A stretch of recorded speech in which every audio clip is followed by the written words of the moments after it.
यथार्थ स्वरूप समजतो. आता केवळ आप्त काम जो साधक आहे त्याला हा आत्मा आपले यथार्थ स्वरूप तो त्याच्याकडे उघड करतो, प्रकाशित करतो.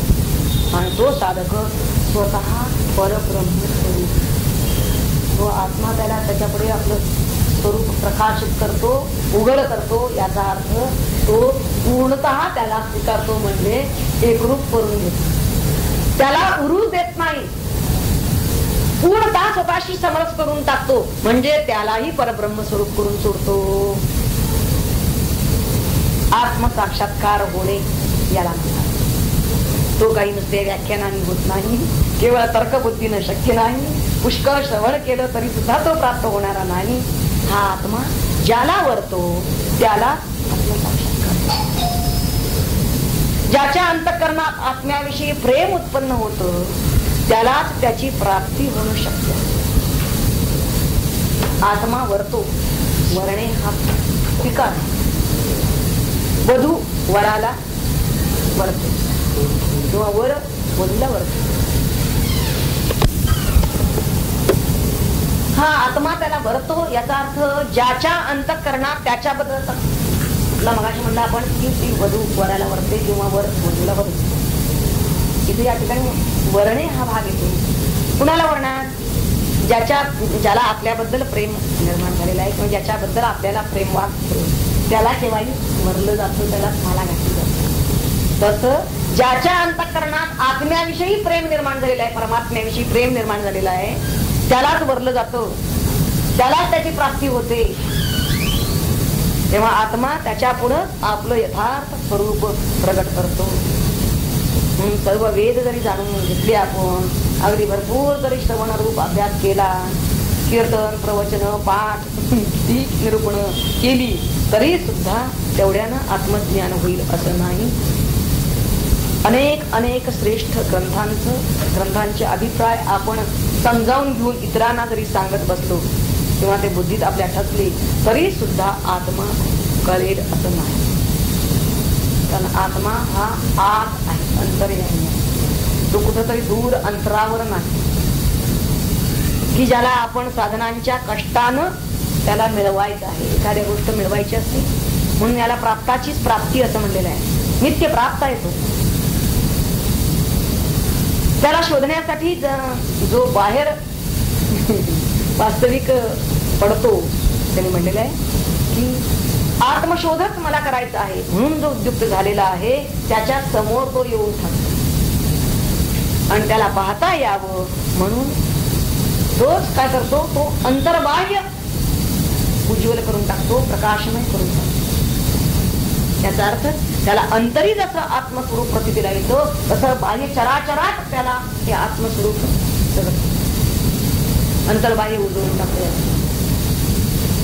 तेव्हा त्यासाठी त्याला मात्र त्यानं निष्काम होऊन आपल्या सर्व इच्छा आकांक्षांचा त्याग करून त्यानं आत्म्याचीच एक प्रार्थना करायला पाहिजे आणि त्यानं आपण होऊनच तो आत्मा त्याला भेटायला येणार आहे, वरणार आहे असं इतर ऋषींनी सांगितलेलं आहे. या मार्गाचं आपण निष्ठेनं, कळकळीनं आणि सातत्याने, निष्ठा पाहिजे, श्रद्धा की तत्परता पाहिजे, त्याला तीव्रता पाहिजे, उत्कटता पाहिजे प्राप्तीची आणि सातत्य पाहिजे. या तऱ्हेनं जर तो सतत पाठपुरावा करत राहील तर जो कळकळीनं अशी आत्मानुभूती करून घेऊ इच्छितो त्यालाच आत्मा वरतो, म्हणजे त्याला स्वयं स्पष्ट होत, त्याच्या पुढे तो प्रकाशित होतो. तो गुरु धातू घेतलेला आहे तरी गुरु धातूचा एक अर्थ आहे पसंत करणे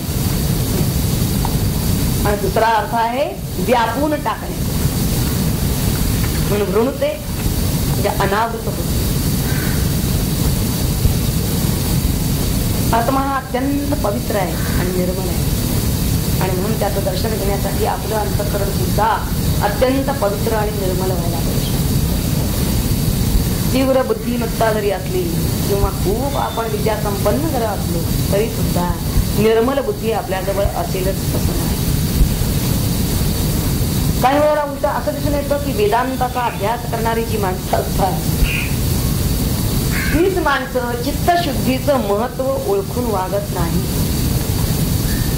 फारच थोडी माणसं आपलं अंतःकरण निर्मळ आणि पवित्र करण्यासाठी स्वतः प्रयत्नशील असतात. त्याचा अभ्यास स्वतः करतात. यात आपलं अंतःकरण चित्तशुद्ध होईल त्यासाठी मला काय करावं लागेल. तेव्हा निर्मल अंतःकरणामध्येच भगवंताच्या अस्तित्वाची आपल्याला स्पष्ट झाली.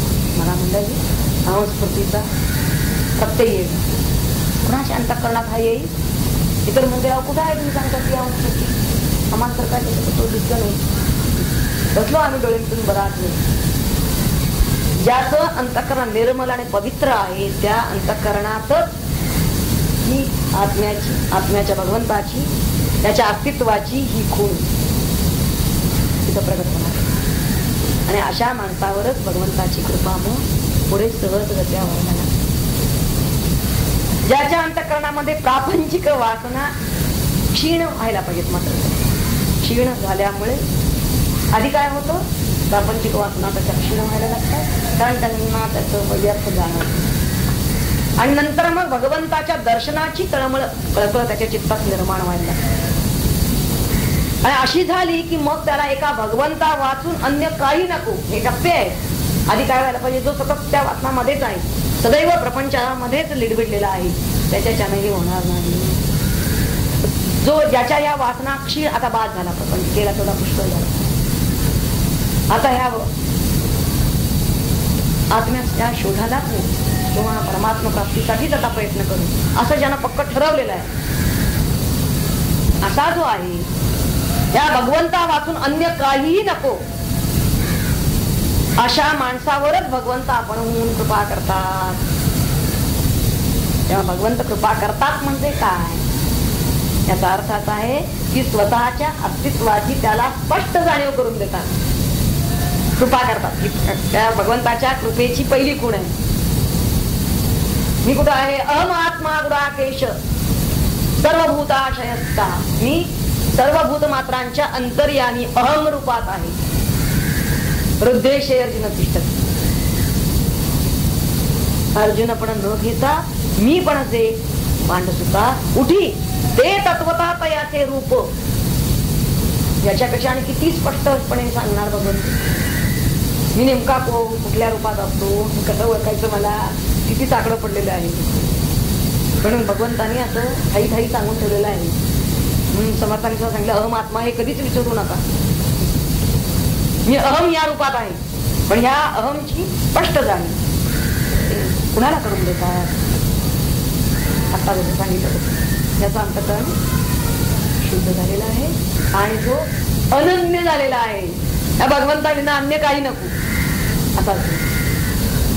वास्तविक भगवंताच्या दर्शनाला नेणाऱ्या मार्गांमध्ये खुद्द भगवंताचं सहाय्य असल्याशिवाय कुठलाही मनुष्य झाला तरी पुढे जाऊ शकत नाही.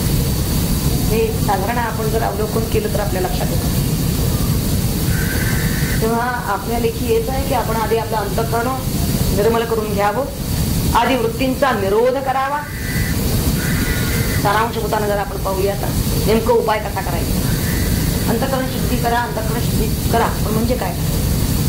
तर वृत्तींचा निरोध करा, म्हणजे ज्या बाह्य विषयांच्याकडे लागलेल्या आहेत वृत्ती त्यांना तिकडून हटवा.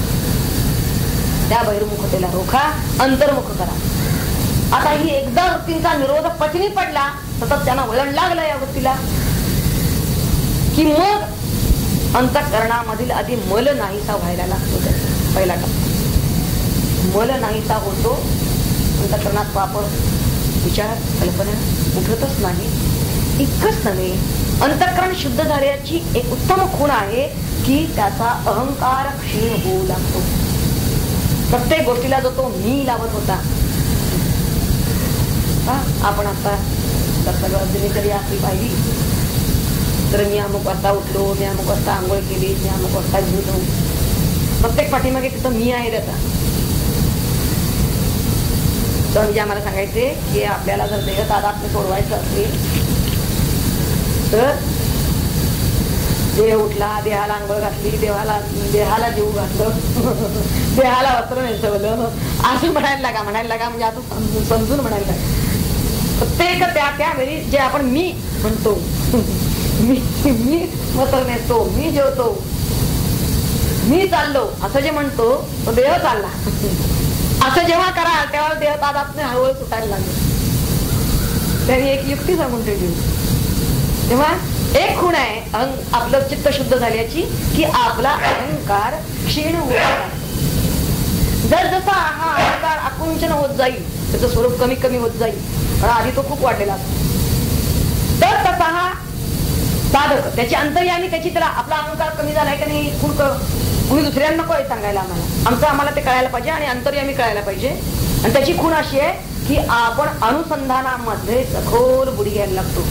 आपलं अनुसंधान एक जे तुटत होतं ते आता तुटत नाही, ते स्थिर व्हायला लागतं आणि ते सखोल व्हायला लागतं. जसं खोल पाण्यात श्राव होतो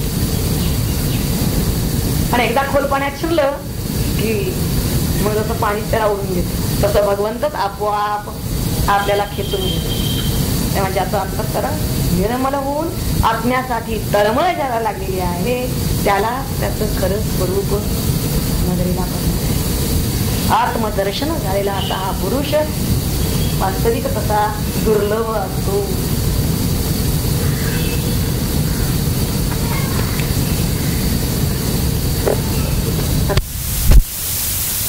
त्याच्यावर आत्म्याचे या स्वरूप जाणी सूक्ष्माचे अणुनी आणि आत्मा स्थूलपणी मोठ्याहून मोठा असे. स्थूल सूक्ष्माची कल्पना विज्ञान करीती सुलक्षणा तीही चकित करते मना आश्चर्याने पदोपदी. दृश्य वस्तूंचा सूक्ष्म कण परमाणू म्हणे ज्या विज्ञान तोही वगरीच्या कणाहून स्थान सहस्रांशानी. परमाणूच्या प्रमाणाहून सहस्रांशे स्थान विद्युत कण हे कशाचे त्याचे ज्ञान नीट होऊ शकते ना. परमाणूच्या पोकळीत विद्युत कण हे हिंडतात त्याच्यापेक्षा सूक्ष्मतेत अन्य नठावे विज्ञान. येथे खगोल शास्त्रज्ञाना विशालतेची कल्पना त्यांनी तशा तयाच्या मापना प्रकाश किरणा मोजिले. विपळी दशसहस्त्र योजन वेगे धावे प्रकाश किरण विपळांचे अशा गणन होते अंतर मोजिता. विपळ पळ घटका दिन मास वर्ष असे प्रमाण शास्त्रज्ञ सांगती योजन अंतरासी कथितान. 1,00,000 प्रकाश वर्षे आकाशगंगा दुरी असे वसे आकाशगंगा परीही असे विश्वभाग लहानता. अशी विश्वे अनेक कोटी पुरती नरोमरंध्रासाठी आता आत्मा जगजेठी विशाल केवढा जाणावा. आणि विद्युत कणाहून स्थान त्याचे सूक्ष्मपण लहान मोठे विशेषण अर्थ आपुला सांगितले. असा हा आत्मा अद्भुत राही जीवांच्या हृदयात स्थान तेथे असे ज्ञात. दहर नामे योगी जना दहरी त्या प्रज्वलित निवार शुकाप परिज्योत सुकुमारजी अत्यंत कमली जेली दिसतंतु. ज्योतिरूपे ऐशा परी सर्वांच्या हृदय मंदिरी आत्मा हा निवास करी त्या तरी त्याची जाणताय. अति सूक्ष्म विशाल किती सुखे असो जो तो जगतपती फार गूढ हृदय प्रांती ज्योतिरूपे सेवतो हा. त्यास तरीही साधकाचे यज्ञ बळे जाणता येते वाढवून निज योग्यतेचे रीत त्याची कथितो तुला. स्थूल शरीर मन बुद्धी आत्मज्ञाना आणि ते सिद्धी सर्व ही आत्म्याची उपाधी सहाय्य होते तज्ञांना. मात्र सहाय्य व्हाया ज्ञाना पाहिजे यांचा शुद्धपणा. स्थूल शरीराच्या शोधना शुद्ध अन्न शुद्ध कृती मध्यमासा विरहित अन्न असावे मुळात. शिजवण्याच्या पद्धतीत पूर्ण स्वच्छता असावी. स्थान पात्रे पाक करता यांची असावी शुद्धता. आपुल्या वर्णाची विहिता तीच रीती ठेवावी. अन्न मिळवण्याची पद्धती तेच पाळावी न्यायनीती. धर्मशास्त्रा यथाशक्ती मान द्यावा सुज्ञानी. आपुली प्रकृती ऋतुमान पाहून करणे अन्न सेवन तेच सर्वथा प्रमाण आयुर्वेदास मानावे. शुद्धरीत्या मिळविले अन्न देहा येते शुद्धपण. स्पर्शा स्पर्श दोषाहून महत्व त्याचे जाणावे. अन्न कसेही मिळवावे तेच चोवळे निसून खावे इतुक्यानेच ना मानावे शुद्धाचरणी आपणासी शक्यतोवरी स्पर्श दोष सुज्ञे टाळावे विशेष न करावा अट्टाहास कोणी कोणा निंदू नये इंद्रिया पीडा ना द्यावी किंवा न ती लाडवावी जीवन जगता ठेवावी गोष्ट नित्य लक्षातही आपणाकडून दुसऱ्याच होणार नाही काही त्रास याची दक्षता विशेष वागताना ठेवावी योग्य आणि नियंत्रित हालचाली असाव्यात वावन द्यावा यत्किंचित साधकाने आळसासी पिताकडे ठेवून दृष्टी करीत जाव्या सर्व गोष्टी दुर्वर्तनाचे स्वार्थापोटी समर्थन करू नये स्वच्छता आणि टापटीप सौंदर्याचे हे स्वरूप सौजन्य वर्तनी निर्विकल्प शुद्ध करीते देहासी पूजा जप धारणा ध्यान करी मनाचे शोधन मिळे ती तुका वेळ पूर्ण कारण यांच्या लावावा प्रामाणिक दंभरहित असावे सदा वागण्यात नित्य ठेवावे नियंत्रित कामादी षड्विकारांना नाना परीचे विकार चित्ता करीती चंचल फार हृदयीचा अहंकार अधिष्ठान देईतया याचे भाया निरसन सद्ग्रंथांचे चिंतन ईश्वराचे भावे भजन फार येते उपयोगा सातत्याने यत्न करणे परोपकारी वागणे हीच होता ती साधने शुद्धतेची चित्ताच्या हिंसा द्वेष मद मत्सर कोणताही बलात्कार राहता यांच्या पासून दूर शुद्धता येते चित्ताची नवे नवे आकर्षण गरज मानणे करिता चैन हेच महत्वाचे कारण मनाच्या साऱ्या दोषांचे सदाचारणी संयम अवलंबिता भक्ती प्रेम मन पावतसे विश्राम शुद्ध होते स्वभावान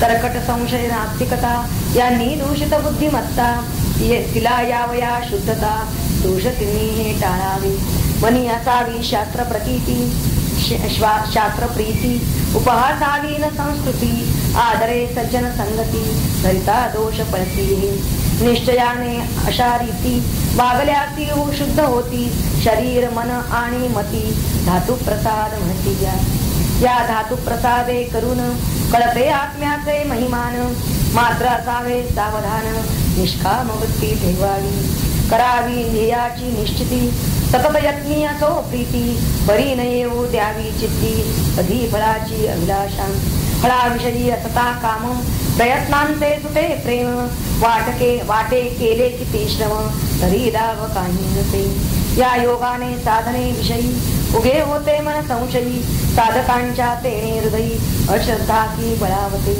या सव निष्काम होऊन करावे दर्शन श्रवण ध्यान तेव्हा प्रगटे आत्मज्ञान शुद्ध चित्ती साधकाच्या आत्मज्ञान प्रगटता कळून येते स्वरूपता पूर्ण लाभे प्रसन्नता तोच मी या विश्वासे महात्मा होत तो साधक तेणे सहज वीत शोक आत्मा निर्विकार निष्कलंक दोषाकांनी वावनते आत्मज्ञान भावयासी अधिकार लागतो विशेषी हे मी जे कथिले तुझसी कारण त्यांचे काही नसे वरवर बघता दिसून येई धर्मविरुद्ध आज्ञा ठाई नेम एक ना वदवे काही नित्यानित्य स्थिती गती अतिविशाल ज्याचा व्याप तेथे दिसते हे स्वरूप धर्माधर्म पुण्य पाप लोक समाजी दिसे जेवी हिमालयाच्या परिसरी पाताळगामी असते दरी शिखर पाहू जाता तरी मान मोडे प्रेक्षकाची कोठे दिव्य रमणीयता कोठे भीषण उग्रता पिडा देती जाता येता चढवता खडेपणे कोठे अन्नशी कंदमुळे कुठे विषारी असती फळे प्राण वाचती ज्यांच्या बळे कोठे ऐशा औषधी कोठे वाघाची गर्जना कोठे ससा गोजिरवाना कोठे तहान कंठी प्राणा आणि कोठे सुधा जल क्रोधाने ऐशापरी आत्मा दुर्ज्ञेय होतो भारी म्हणून लागतो अधिकारी आज्ञासी या जाणावया शास्त्र सांगे आत्मा स्थिर अंतर्यामी खरोखर परी पळून गेला दूर वाटे ऐसे कामुकासी हृदय रूपी गुहेत आत्मा हा निद्रिस्त असे कधी सांगतात योगी जन साधकासी निद्रित म्हणता वाटेल यात जी गवसेल परंतु तयाने सलील जणू मांडिला लपंडाव जेथे जेथे आहे म्हणता तेथे तेथे शोधू जाता सापडे न तो कामासक्ता तीर्थी क्षेत्री मूर्ती तवा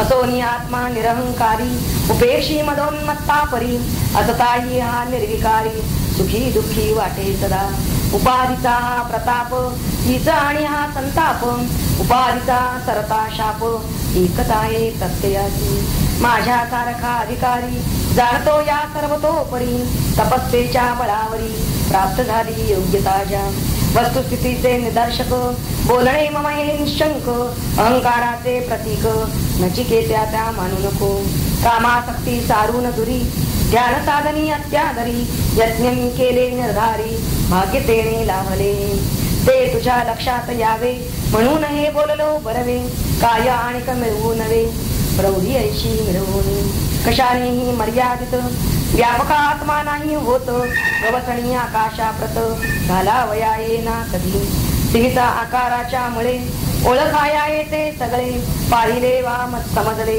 याच योगे म्हणताई परी कसली ही मर्यादा आत्म्यास या कधे नसे कदा अनंत अव्यय याच्या त्याच्या पदा योग्य तोची अनुशते आत्म्यास नाही शरीर नसे कोणता आकार तरी सर्व चराचर नांदते त्याच्या सत्तेने कृमी कीटक अथवा देव पशु पक्षी वा गंधर्व तृणवेली वा मानव यांची सारी शरीरे ती सर्व अनित्य विकारी तरी त्यांच्या भीतरी नित्य आत्मा निर्विकारी नांदे किती आश्चर्य परी खरे जे धीर पुरुष निग्रही विषयी उदास ते हृदयीच्या विवेकास जागे सर्वत्र ठेविती विविधतेने वा विरोधाने टळतात ना त्यांची मने उरळवरच्या रंगाने त्यांना कधी पडते ना ते आत्म्याची व्यापकता तशी जाणती महत्ता भोगिती ते स्वरूपता आपुल्याही हृदयीती तेने शोक मोहाप्रती स्थान नुरते निश्चिती शोभती ते आनंदमूर्ती प्रसन्नतेच्या सिंहासनी लाभवाया आत्म्याचा पुरेशी ना केवळ वाचा केवळ्याही विद्वत्तेचा सुखे निरो तोराती व्याख्यान वा प्रवचन करी थोडे थोडे स्पष्टीकरण कधी शंकांचे निरसन कधी ओळखी करून दे अध्ययन करिता ग्रंथाचे प्रमाण वाढे विद्वत्तेचे परी आत्म्याच्या जवळिकेचे साधन होत नाही ते वक्ता पंडित असो किती वाणी रसाळ असो अति तरी द्यावया अनुभूती समर्थनाती आत्म्याची श्रवण केले जन्मभरी ग्रंथ वाचले बहुता परी नाचती वचने जिभेवरी तरी कामा येती नती लागे एरंडाचे गुऱ्हाळ गोड रसना मिळे न गुळ स्थिती तशी असे सकळ विद्वत्तेची प्रवचनाची शून्यास म्हणती भोपळा तोल विणेच्या कामाला वा तो बांधून पाठीला नदी तराया येते ना ओढून औषधाची पत्रके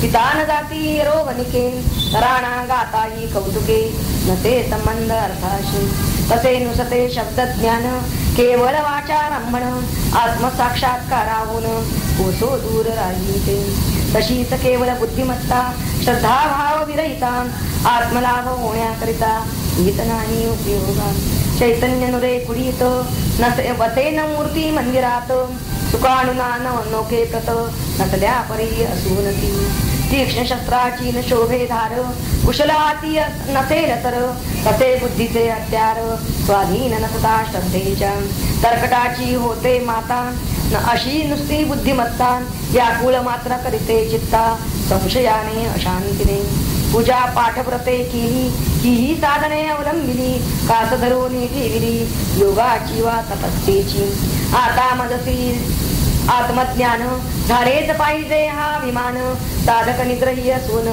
जात नाही सिद्धीची आत्मलाभाच्या मार्गावरी शत्रू अहंकारा परी दुसरा नाही खरोखरी चित्ती थारा नसावा त्या संपन्न साधक विनयाने असावा की पूर्णपणे शरणागत होऊन त्याने सर्व भावे विनवावे आईपासून जाता दूर टाहो फोडी नेणते पोर मासोळी जला बाहेर कासावीत होते जशी पतीपासून दुरावता जीवी तळमळे पतिव्रता पानावरून उठविता वाटते जसे दिनाते उत्कट तळमळ त्यापरी पाहिजे भक्ताच्या अंतरी गईवर दाटून यावावरी नेत्रातून वाहे जल कंठ झाला सद्गदित शब्दही ना फुटतात पुन्हा पुन्हा जोडून हात करी वंदने श्रद्धेने आणि म्हणे हे जगदीशा करीन माझी निराशा तुझ्या दर्शनाची लालसा माझी पूर्ण व्हावी प्रभू जरी नाही अधिकारी तरी आलो तुझ्या दारी प्रभो दीननी भिकारी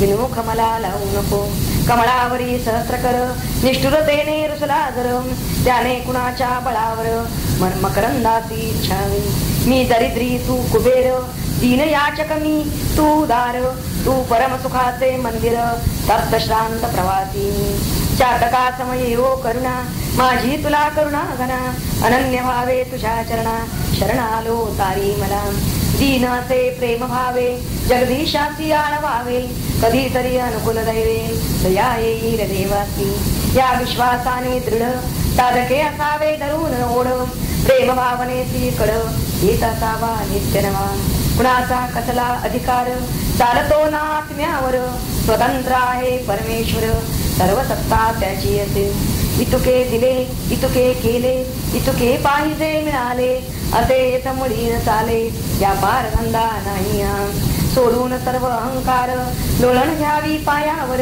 कृपा करीतो करुणा कर परी तयाच्या इच्छेने प्रार्थनेच्या वाचून काही साधकाच्या स्वाधीन नाही अनन्य भावे शुद्ध हृदयी त्याने करुणा भासावी ऐशी दाटता उत्कटता ममत्व वाटे भगवंता कृपेने तो अनन्य भक्ता धरी आपुल्या हृदयासी अशी कृपा ज्याच्या शिरी वर्षे सचल मेघा परी प्रगटतयाच्या अंतरी आत्मज्ञान सही होते सर्वाठाई भगवंत भरून राहिला ओतप्रोत सर्व भूतांच्या हृदयात परमात्मा तो वास करी मी माझे विरघळते द्वैत भावना लया जाते सर्वत्र दाटून राहते आनंदाची कौली नाविरतो दुश्चरितान् नाशान्तो नासमाहितः नाशान्त मानसो वापि प्रज्ञाने नैनमाप्नुयात्। अन्वयाचा आहे दुश्चरितात् न अविरतः न अशान्तः न असमाहितः न वा अशांत मानसः प्रज्ञानेन एवं आप्नुयात्। एनम आधी साधा वाच्यार्थ असा आहे दुश्चरिता म्हणजे दुश्चरितापासून म्हणजे निषिद्ध पापकर्मापासून न अविरतः म्हणजे निवृत्त न झालेला ती पापकर्म आता जन करायची सोडून टाकलेली आहे जन टाकलेली नाही निवृत्त न झालेला याचा तसंच न अशांत म्हणजे इंद्रियांच्या चंचलतेला सोडून शांत न झालेला वास्तविकता इंद्रियांची चंचलता सोडायला हवी होती म्हणजे त्याला शांती लाभली असती परंतु ते त्याने सोडलेले नाही असा तो आहे न असमाहिता ज्याचं मन एकाग्र नाही म्हणजेच ज्याचं विक्षिप्त चित्त आहे समाहित म्हणजे सम म्हणजेच एकाग्र चित्त ज्याचं झालेलं आहे त्याला समाहित म्हणतात असमाहिता विक्षिप्त चित्त आणि न असं म्हणलेलं आहे त्यांनी ज्याचं मन एकाग्र नाही फलाची इच्छा अशांत मानसाहा या शब्दाचा अर्थ असा आहे फलाची इच्छा ज्याची निवृत्त झालेली नाही आणि त्यामुळे ज्याचं चित्त अशांत आहे अशांत चित्त का कारण त्याला फळाची इच्छा आहे कामना आहे असा जो आहे म्हणजे ज्याचं चित्त व्यापार करीत आहे असा मनुष्य थोडक्यात प्रज्ञानेन म्हणजे केवळ ब्रह्मविज्ञानाने एनम म्हणजे याला आपनुयात या आत्म्याला प्राप्त होत नाही न आपनुयात त्याला हा आत्मा प्राप्त होत नाही ज्याचा चित्त अजूनही काय कोणत्या ना कोणत्या तरी व्यापारात आहे निषिद्ध कर्मात तरी असेल किंवा त्याची इंद्रिय अनेक विषयांच्याकडे तरी लागलेली असतील किंवा त्याला कामना तरी इंधन असेल त्या चित्तामध्ये प्रत्यक्ष कर्म करत असताना त्याची इंद्रिय कार्यरत आहे आणि ज्यावेळेला नुसतीच इच्छा तो करतो आहे, असं फल मिळावं मला, या इच्छेनं जो कर्माला प्रवृत्त व्हायचा आहे, अजूनही नुसतीच इच्छा आहे मनामध्ये, असं जरी चित्त असलं तर ते सुद्धा एक मानस कर्मच झालं. त्याचं मनामध्ये इच्छा उठत आहेत याचा अर्थच मनोव्यापार चालू आहे. जोपर्यंत मनोव्यापार चालू आहे, मनामध्ये काही ना काहीतरी तरंग चालू आहे, कोणते ना कोणत्या तरी इच्छा उठत आहे, का म्हणायचे तरंग, तोपर्यंत त्या मनुष्याला हे म्हणतात आत्मप्राप्ती होणं शक्य नाही. मला तो प्रज्ञानी न असला तरी, प्रज्ञा म्हणजेच ब्रह्मविज्ञान त्यानं जाणून घेतलेलं असलं तरी सुद्धा. आणि याच्या उलट जो दुष्कर्मापासून निवृत्त झालाय, आता ज्यांना पक्क ठरवलेलं आहे की पाप कर्म आपण अजिबात करायचं, निषिद्ध कर्म पूर्णतः सोडून द्यायचे, असं ज्यांना पक्क ठरवलेलं आहे आणि त्याप्रमाणे तो वागतो. इंद्रियांच्या चंचलतेचा ज्यानं त्याग केलेला आहे, म्हणजेच त्याची इंद्रिय स्तब्ध आहेत, म्हणजे त्यांना इंद्रिय निग्रह दम साधलेला आहे, आणि त्याचबरोबर ज्यानं शमही साधलेला आहे, म्हणजे त्याचं चित्त सुद्धा आता एकाग्र, एका म्हणजे आत्म्याच्या ठिकाणीच चित्त तिथंच स्थिर आहे, त्याला एकाग्र चित्त असं म्हणतात. आणि या एकाग्रतेच्या फलापासून त्याचं चित्त अगदी शांत झालेलं आहे. इतकंच काय की ही एकाग्रता करत असताना याचं जे फल आत्मप्राप्ती किंवा मोक्ष, तर या फलाकडे सुद्धा त्याचं चित्त जात नाही. हे एकाग्र चित्त करून मला पुढे असं फल मिळेल अशा फलाकडे सुद्धा त्याचं चित्त जात नाही, असा जो साधक आहे त्याला त्यांनी शांत साधक समजलं. असा हा साधक, त्याला जरी गुरु केलेले आहेत समजा त्यांनी, म्हणजे तो आचार्यवान आहे असं म्हणूया, त्यामुळे त्याला ब्रह्मविज्ञान माहीत झालं. पण असं ब्रह्मविज्ञान करून घेऊन, म्हणजे आधी त्याची पात्रता काय काय पाहिजे, तो दुष्चरित असता कामा नाही, तो अशांत असता कामा नाही, तो असमाहित असता कामा नाही, आणि त्याचं मन हे त्यांनी सांगितलंय की अत्यंत स्थिर, अशांत याचा अर्थ निष्काम असं त्याचं चित्त पाहिजे.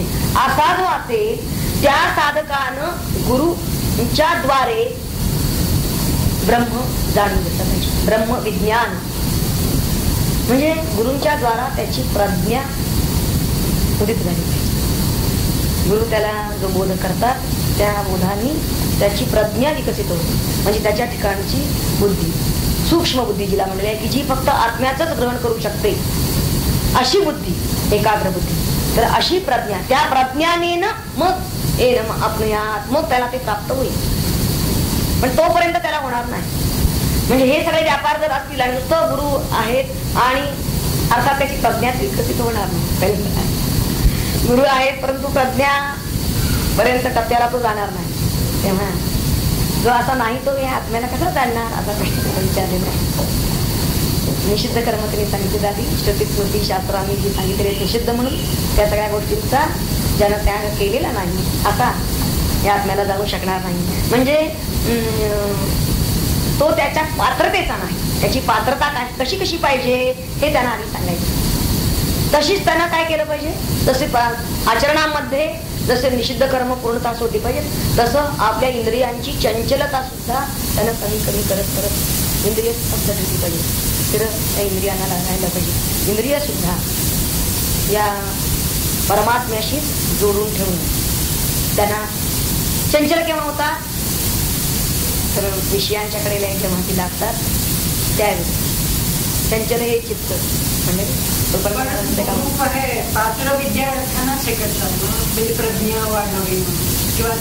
गुरु आधी तुम्हाला बोध देतील, म्हणजे देतच नाहीत असं नाही, करुणेनं देतील, आधी ते देतील कळ्या तुम्हाला. पण जरी दिलं ना तरी सुद्धा त्याचे जे पुढचे टप्पे येतात, प्रज्ञा विकसित झाल्याशिवाय त्याला ते कळणार नाही. म्हणजे आता तुम्हाला समजा सोहम सांगितलंय, तो मी आहे, हा बोध केला गुरुनी, पण हा बोध केला तर तो त्याला बोध कळणार नाही. तो बोध त्याच्या बुद्धीला, त्याचा बोध होणं म्हणजे त्याचा प्रत्यक्ष त्यांना अनुभव घेणं, तो सहा म्हणजे कोण आणि यातला मी जो म्हणलेला आहे त्याचा स्वरूप नेमका काय हे त्याला आकलन होणार नाही. म्हणजे त्याचं फक्त ते आधीच्या प्राथमिक स्थितीवरच ते साधन जाईल. अंतरंग भाग जो त्यातला आहे, आतला गाभा ज्याला आशय म्हणला जातो, त्या आशयाला तो स्पर्श करू शकणार नाही त्याची बुद्धी, कारण ते स्पर्श करण्याचं सामर्थ्य फक्त प्रज्ञेत आहे. आणि ही प्रज्ञा जोपर्यंत त्याची फुलत नाही का त्याची विकसित होत नाही, कारण त्याची बुद्धी आधी शुद्ध नाही, त्याची बुद्धी नंतर स्थिर नाही, आणि मग त्याची बुद्धी सूक्ष्म होत नाही. एकाग्र अशा परमात्म्याचा एका ध्यास घेणं तिला सूक्ष्म होत जाते. पण त्यासाठी तिची पात्रता आधी त्यानं शुद्ध करणं, आणि शुद्ध करण्यासाठी म्हणूनच त्यांनी सांगितलेलं आहे की त्यानं निषिद्ध कर्म सोडली पाहिजे.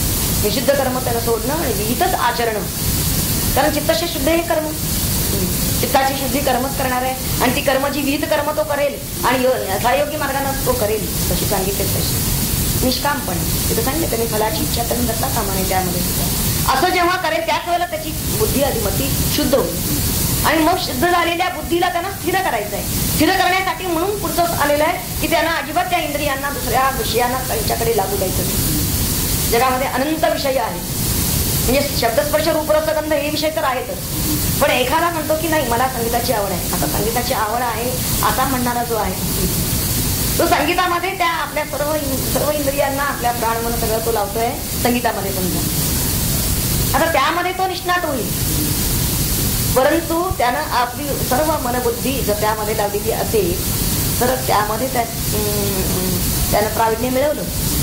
पण जर त्याला जर साधक व्हायचं असेल, त्याला या आत्मप्राप्तीचं तर म्हणजे येणंच प्राप्त या याला जर मिळवायचं असेल तर त्याला याच्यावर सुद्धा पाणी पडायला पाहिजे. म्हणजे त्याची बुद्धी जर कायम त्या संगीतातच रमलेली असेल तर आत्मचिंतन केव्हा केलं त्याला, म्हणून एकाग्रता हा पुढचा टप्पा सांगितलाय.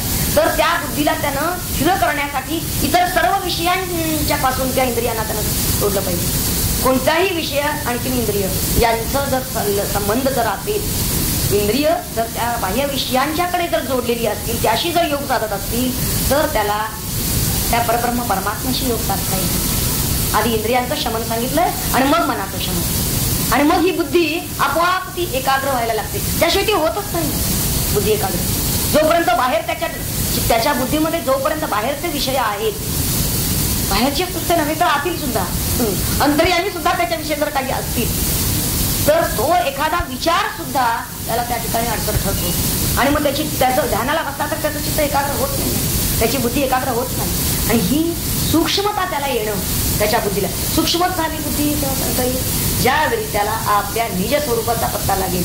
म्हणजे आपलं मूळ अहंगण, आपलं विशुद्ध स्वरूप परमात्म्याने सांगितलेलं आहे की अहम मी तुझ्या हृदयामध्ये अहम या मूळ शुद्ध स्वरूपामध्ये मूळ जाणीवेच्या स्वरूपात आहे. ही जी जाणीव आपलं आत्मभान की जे कशालाही लागलेलं नाही, कोणत्याही बाह्य विषयाला लागलेलं नाही, अशी आपली जाणीव मी आहे ही जाणीव हे आत्मभान अत्यंत विशुद्ध स्वरूपात निर्लेप रूपात. पण याचं भान आणि ते सतत ही जाणीव आपल्या ठिकाणी अंतरी स्फूर्ती आहे, पण या स्फुरणाचा त्याला पत्ताच लागत नाही. ज्या क्षणी त्याला या स्फुरणाचा पत्ता लागेल त्या क्षणी समजावं की त्याच्या ठिकाणी प्रज्ञा विकसित झाली, प्रज्ञा उदित झालेली आहे, किंवा त्याच्या ठिकाणची बुद्धी मती ही सूक्ष्म झालेली आहे. हे सूक्ष्म स्वरूप आहे. आणि एकदा ती अशी सूक्ष्म झाली की या प्रज्ञानेनं तो काय करेल एनम प्राप्नुयात, कारण आता दुसरं काही व्याप त्याला राहिलाच नाही. आता काय करणार आहे तो, म्हणून त्यांनी सांगितलं की हे बाकीचे सगळे चित्ताचे व्याप जोपर्यंत त्याचे चालू आहे तोपर्यंत हे शक्य नाही. आता त्याला फक्त एकच साधन राहिलं की हे अहंस्फुरण, हे मूळ जे त्याला भान जाणवत आहे हे आत्मभान, हे भान आहे. मग आत्मा ते स्वरूप कुठं आहे निज स्वरूप, तर हे भान त्याच स्वरूपातून उठतो आहे आणि तिथंच निमत आहे. याचा त्याला पत्ता लागेल आणि हे त्याला आचार्य समजून देतील, म्हणून आचार्यवान म्हणले त्याला. का त्याला आचार्य पाहिजे, कारण हे दुसरं कोणीही सांगू शकणार नाही त्याला. हे सद्गुरू त्याला ह्या पूर्णाचा पत्ता लागून देतील आणि तेच त्याला सांगतील की अरे हे आत्मभान जिथून उठतं चरमवृत्ती आणि जिथे निमते तेच तुझं स्वरूप आहे, तेच तोच आत्मा आहे, हे आपलं आत्मस्वरूप आहे. आणि ते सांगतात की पण यासाठी त्याची तयारी काय काय पाहिजे, भक्त या मंत्रामध्ये सांगितलेलं आहे तुम्ही की त्याचं योगानं जरी तो एकाग्र चित्त जरी झाला तरी सुद्धा कदाचित मला समाधीचा अनुभव मिळावा अशी सुद्धा एक इच्छा त्याच्या मनामध्ये सुप्त असण्याची शक्यता आहे. म्हणून त्या समाधीच्या सिद्धिरूप फलाचा सुद्धा त्यांनी सांगितलेला आहे. त्या इच्छेतनं सुद्धा त्याचं चित्त जर व्यापलेलं असेल तर त्याला सुद्धा आत्मज्ञान होणार नाही. म्हणून प्रज्ञानेन असं जे म्हणलेलं आहे इथं, प्रज्ञानेन या शब्दामध्ये गृहीत आहे की गुरु आणि त्या गुरु आणि ईश्वर यांच्या कृपेने, कारण आधी ईश्वर कृपा आहे आणि त्याचबरोबर नंतर गुरुकृपा आहे. तर या गुरुकृपेनं त्यानं जो निधिध्यास सुरू केलेला आहे, अहम सहा हा निधिध्यास, आणि या निधिध्यासनाचा परिपाक म्हणून जे जीव ब्रह्मैक्य आहे ते जीव ब्रह्मैक्य म्हणजेच विज्ञान, तर त्याची प्राप्ती होईल. पण त्यासाठी त्यानं हेच फक्त एक साधन नंतर चालू ठेवलं पाहिजे, आणि ते तेवढंच चालू राहावं, इतर सगळं बंद व्हावं, यासाठी या आधीचे टप्पे आहेत. टप्प्याला सुरुवात कुठून केलेली आहे त्यांनी पहा. साधारणतः सामान्य जीव म्हणला की चुकून कळत किंवा नकळत त्याच्याकडून निषिद्ध कर्म होऊन जात. म्हणून त्यांनी सांगितलंय साधकानं या बाबतीत लक्षात नाही की त्यानं निषिद्ध कर्मापासून पूर्णतः आपल्याला परावृत्त करा. नंतर त्यानं इंद्रियांची आणि विषयांची ही जी सतत इंद्रिय विषयांच्याकडे धावतात ही त्यांची जी प्रवणता आहे ती धाव त्यानं तिथं निरोध करायला पाहिजे. ती धाव त्यांना आटोक्यात आणली पाहिजे. आधी संयम केला पाहिजे आणि नंतर पूर्णतः निवृत्त व्हायला पाहिजे. आणि असं होऊन मग जो आत्मप्रवणच झाला म्हणजे अंतर्मुख झाला, असा जो अंतर्मुख झालेला आहे, आता त्याचं अंतःकरण अत्यंत समाहित आहे. केवळ अंतर्मुख होऊनच तो ध्यानाला बसलेला आहे. आता त्याला बाह्य विषयांशी काहीही संबंध नाही. असा जो आहे तो स्थिर चित्त झालेला, पण अंतरी सुद्धा त्याच्या चित्तात काहीही कामना जर नसेल की या साधनेचं सुद्धा काही फल म्हणून मला मिळावं अशी सुद्धा त्याची जर इच्छा नसेल, तर आता निष्काम चित्त झालेला जो आहे आणि जो गुरूंनी सांगितलेलं थोडं अंतरंग साधनच फक्त करतो, असा जो निज ध्यास घेतलेला जो आहे त्याला साक्षात्कार निमत्त होय अशी आम्ही यात दिलेली आहे. आणि याशिवाय ते म्हणतात अन्य उपाय नाही. आता मागच्या मंत्रामध्ये त्यांनी ज्यांना आत्मा प्राप्त होत नाही त्यांची बाह्य लक्षणं सांगितली. कुठली? नायम आत्मा प्रवचनेन लभ्या वगैरे, ती बाह्य लक्षणं सांगितली. या मंत्रामध्ये मात्र ते आता अंतरंग लक्षणं आपल्याला सांगून जात आहेत. थोडक्यात सांगायचं त्यांना म्हणजे की ज्यांचे हात कुकर्म करण्यामध्ये रमलेले नाही, ज्यांचे पाय व्यसनाकडे वळत नाही, ज्यांची वाणी आश्लाघ्य बडबड करत नाही, ज्यांचे जिव्हा लौल्य हे अनावर नाही किंवा त्याला आवड आहे जेवढं प्राणधारणे पुरतच ते घेतात, ज्यांची दृष्टी सर्व कामिनी कांचनाकडे तिकडे वळत नाही, आणि असे जे असतील त्यांच्या ठिकाणी आत्मप्राप्तीचा अनुभव आहे. त्याला शक्य आहे. ज्यांच्या चित्तामध्ये सदैव अनावर अशा कामना वाटत आहे त्यांचं चित्त अशांतच राहतं, आणि अशा अशांत चित्तामध्ये एकाग्रता संभवत नाही. चित्त अशांत कशाने जरी झालं, एखादा विचार येऊन जरी अशांत झालं तरी सुद्धा एकाग्रता ढळली, आणि एकाग्रता ढळली तर ते म्हणतात की त्याला समर्थता शक्य होती. शेवटी काय व्हायचंय? त्याला समर्थ व्हायचंय, आपल्या स्वरूपाशी एकरूप व्हायचंय. आणि समर्थता तेव्हाच होईल चित्त एकाग्रता पराकोटीला जायला पाहिजे की त्याला मी चित्त एकाग्र करून बसलो आहे, मी त्या मनाचं ध्यान करतो आहे, ही सुद्धा जाणीव राहता कामा नये. कारण अहम सहा असं करत असताना अंतरंग साधनेमध्ये असं होतं की तो अहम या वृत्तीकडून त्या स्वरूपाकडे चित्तेकडे जातो, अधिष्ठानाकडे जातो. ते त्याचं असं व्हायला पाहिजे की सत्तेतूनच तो उठला पाहिजे आणि सत्तेत निघाला, म्हणजे त्याचा साक्षी भावानं तो असला पाहिजे. साधनेमध्ये सुद्धा हा अत्यंत वरचा टप्पा येतो की तो साक्षी भावात राहतो, आणि असा साक्षी भावात जेव्हा राहतो तिथं तो ध्याता नाही तर साक्षी आहे. आणि असा साक्षी भावात जेव्हा सदैव राहायला लागतो त्यावेळी समर्थता केव्हा होऊन गेली हे त्यालाही कळलेलं नाही. तेव्हा बहुश्रुतता किती जरी असली, प्रगाढ पांडित्य किती असलं तरी ते म्हणतात की आत्मज्ञानाच्या दृष्टीनं ते निष्प्रभ आहे, असं तरी मागच्या आपल्याला मंत्रात सांगितलं. आणि या मंत्रामध्ये ते आपल्याला सुरुवातीपासूनच सांगतात की सदाचरण हा आधी परमार्थाचा पहिली पाहिजे. त्यानंतर साधकांना आधी आपण पापकर्मापासून निवृत्त व्हावं, अधर्मापासून परावृत्त व्हावं, आणि मग इंद्रिय दमन साधावं. ज्याला इंद्रियावर जय मिळवलेला नाही त्याचं चित्त एकाग्र होऊ शकत नाही. चित्त एकाग्रता साधल्याशिवाय आत्मलाभ घडत नाही. आणि ज्या चित्तामधून अन्य कामना एक परमात्मा प्राप्तीशिवाय अन्य कामना इतकंच काय, त्या परमात्मा प्राप्तीच्या कामनेचं फल सुद्धा, सर्व कामनांचं फल इतकंच नव्हे तर परमात्मा प्राप्ती हे फल असं जर ठेवून जर तो करत असेल तर तो ध्याता याच भूमिकेत राहील सदैव. ध्याता ही भूमिका त्याला जर त्यातून समरसतेकडे वळायचं असेल तर ते फल सुद्धा त्यावर ही दृष्टी न ठेवता जो साधना करत असेल, म्हणजे साधना असं त्याचं राहतच नाही तर परमात्म्याशी पूर्ण एकरूप होण्याच्या दृष्टीने त्याची जी वाटचाल चालू आहे.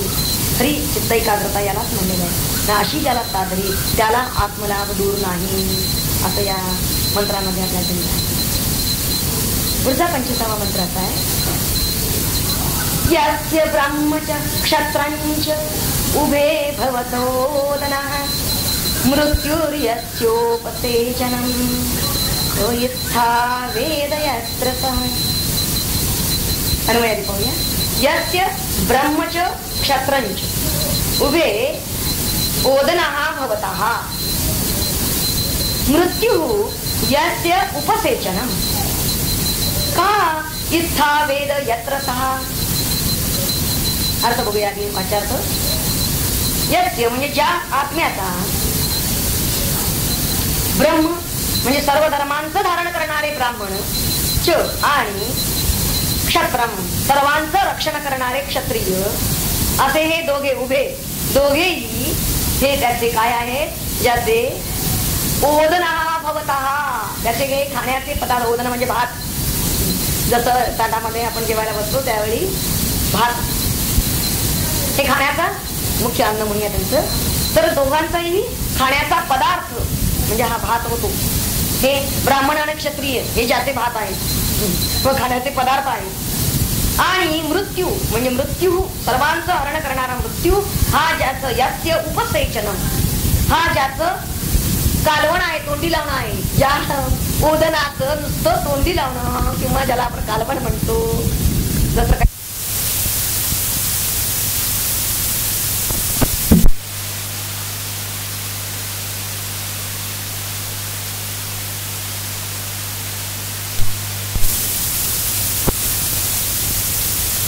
सांगायचं असतो तो ज्ञान सिद्धांत सांगायचा. परंतु काही वेळेला अशा प्रकारचे दृष्टांत थोडक्यात येतात.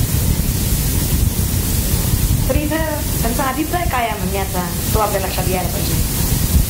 जो त्याचं अन्नही होण्याला पुरेसा नाही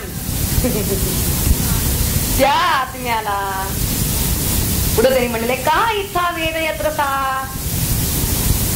कोण याला अशा प्रकारे जाणणार आहे. इच्छा अशा प्रकारे वेद म्हणजे जाणणे, यत्र या ठिकाणी कोण याला जाणू शकणार आहे बरं. कारण साधन शून्य आणि प्राकृत बुद्धीचा असा जर मनुष्य असेल तर तो कसा काय याला जाणू शकेल. या आत्म्याला, कारण आत्म्याचं मुळात त्यांनी सांगितलं की त्याचा महिमा किती आहे. मृत्यू ज्याचं एक तोंडी लावण्यासारखं आहे. आणि एक क्षत्रिय आणि ब्राह्मण म्हणजे त्यांनी म्हणलेलं आहे की सर्व धर्म अगदी व्यवस्थित पालन करणारे, किंबहुना धर्माचंच रक्षण करणारे असे जे ब्राह्मण असतात आणि जे क्षत्रिय आहे. तर या दोघांना यानं काय केलेलं आहे, हा यांचा घास बनलेला आहे. पहा त्यांना नेमकं काय म्हणायचंय, याचा महिमा कसा सांगायचा आहे तो पाहूया. याचा महिमा असा आहे की विश्वाचा संहार करणारा असा हा आत्मा आणि त्या आत्म्याच्या महिमानं युक्त असणारा. वास्तविक हा आत्मा आपल्याही अंतर्यामी आहे. पण या परमात्म्याला आपण कसं काय जाणू शकणार का. कारण जोपर्यंत आपण आपली योग्यता, पात्रता इथे म्हणले नाही की जो साधन शून्य आहे आणि प्राकृत बुद्धीचा आहे, ती बुद्धी कशी व्हायला पाहिजे, प्राकृत नाही, प्रकृतीच्या अधीन नाही, तर ती आत्मबुद्धी व्हायला पाहिजे. देहबुद्धी नाही होणार नाही. या मंत्रामध्ये त्यांनी आधी सांगितलेलं आहे की त्यांना शास्त्रोक्त साधन संपत्ती त्याच्या ठिकाणी पाहिजे. षट संपत साधन चतुष्टय संपन्न तो पाहिजे. आणि अशा साधकाला या आत्म्याचं स्वरूप कळेल. पण त्याला सुद्धा हे कळणं कठीण का आहे हे सांगितलं. म्हणजे नुसतं तो साधन चतुष्टय संपन्न आहे एवढ्यावर मागणार नाही. तर ते म्हणतात की वास्तविक सर्व धर्माचं, सर्व जगाचं रक्षण करणारे ब्राह्मण क्षत्रिय हे सुद्धा ज्याचे ओदन म्हणजे अन्न पदार्थ आहे, भक्षण करणारा अन्न आहे. आणि सर्व संहारक, सर्व भक्षक असा मृत्यू सुद्धा ज्याचं उपसंहरण म्हणजे तोंडी लावणं आहे, असा हा परमात्मा की जो सगळ्याचा संहारही करतो आणि सगळ्याची निर्मिती करतो. त्याला प्राकृत बुद्धीचा मनुष्य मात्र जाणण्यात योग्य नाही. जो या स्वस्वरूपाच्या ठिकाणी स्थित आहे, आपल्या स्वरूपाच्या ठिकाणी जो स्थित आहे, हा आत्मा कसा आहे? स्वस्वरूपाच्या ठिकाणीच स्थित आहे. विश्वाचा उपसंहार तोच करतो आहे, तेव्हा त्याला जाणणारा आहे. हा मुळात साधन संपन्न मुमुक्षु आणि विद्वान म्हणजे तो जाणतो, आधी त्यानं जाणून घेतलेला आहे असा जर असेल, पण एवढ्यानं सुद्धा तो जाणेलच असं नाही. पण किमान त्याची पात्रता म्हणून एवढं पाहिजे की तो साधन चतुष्टय संपन्न पाहिजे, मुमुक्षु, त्यामध्ये आलंच मुमुक्षुत्व, आणि त्यानं या आचार्यांच्याकडून हे संपूर्णतः शास्त्रोक्त जाणून घेतलं पाहिजे. तेव्हा मानव जातीमध्ये मुळातच आधी उत्तम अधिकारी म्हणून ज्याला म्हणलं जातं, तिथं ब्राह्मणांना क्षत्रियांचा उल्लेख करण्याचं कारण हे आहे की ज्यांना उत्तम अधिकारी म्हणलं जातं ते ब्राह्मण आणि क्षत्रिय हेच तेवढे परमतत्व, हे वास्तविक, हे या दोघांना सुद्धा त्या परिपक्व म्हणजे पूर्ण शिजवलेल्या भातासारखं त्यांना खुशाल ते याला मिळून टाकतं ते परमतत्व, असं स्पष्टपणे इथं सांगितलेलं आहे. भात म्हणण्याचं कारण परिपक्व असेल. हे ब्राह्मण आणि क्षत्रिय कसे आहे तसं पाहिलं तर यांनी हे अध्ययन शास्त्राध्ययनाचा त्यांना अधिकार आहे, त्यामुळे परिपक्व अवस्था त्यांच्या ठिकाणी आहे, हा अधिकार त्यांच्या ठिकाणी आहे. पण यांना सुद्धा ज्यानं मिळून टाकलेलं आहे, म्हणजे हे असा अधिकार आहे, अशी पात्रता आहे म्हणजे नक्कीच त्यांनी जाणलेलं असेल असं नाही. म्हणजे हे सर्व व्यक्त जग म्हणजे त्याला, म्हणजे त्या परमात्म्याला ते म्हणतात काही क्षणात खाऊन फस्त करता येईल असा एक घास आहे, असं इथं सांगितलेलं आहे.